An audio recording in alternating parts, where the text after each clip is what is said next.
Hey everyone, Adam Lewis here. I'm in the Duotone Pro Centre here in Tenerife, and I'm going to be talking to you guys today about harness lines. So, where do you position them? Well, on our superhero here, you can see I have a HTS sort of sticker, and we've gone through and sort of measured all of the sails beforehand and got that HTS position pretty much bang on for you guys. But as a general rule, how do you know if you need to move your harness lines sort of further forward or further back? And actually the best place to start, I find, is if you're sailing along and you feel sort of one arm getting kind of a little bit more tired or a little bit more pumped than the other, as a general rule, just move the harness lines slightly further towards whichever hand's getting tired.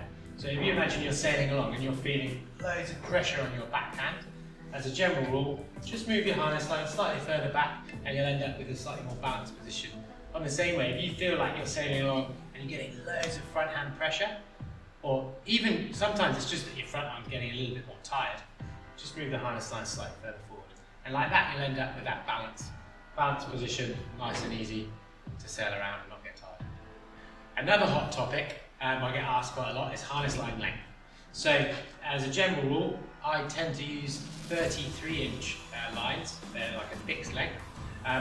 I've tried sort of up to 36, and then I've tried sort of down to 32, and that's kind of where I felt most comfortable. Big thing I would say is to, like a lot of people trying to get into wave sailing, don't be afraid to go kind of a little bit longer on your lines. And the main reason is, if you imagine you can get this, with longer lines you can have the sail as far away from you as possible. That actually does two things. It actually gives you a little bit more control, and you've kind of got a little bit more room for error. If you imagine the sail is right in close to you and a gust comes, or a wave or a piece of chop, you've got kind of nowhere to go. If the sail goes this way, you're going with it, or if it comes this way, you're going with it.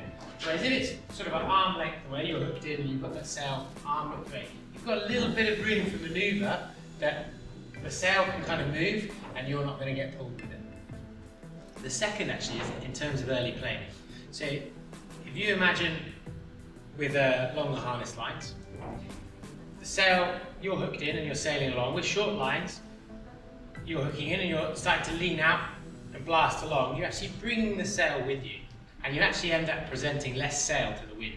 So you're going to not be quite as efficient. With longer lines, you imagine as you lean out, you end up having the sail sort of fully presented to the wind, and you're getting sort of the most out of the sail you can. At the same time, as it gets windier, you're further away from the rig and you're getting better leverage over it with your body.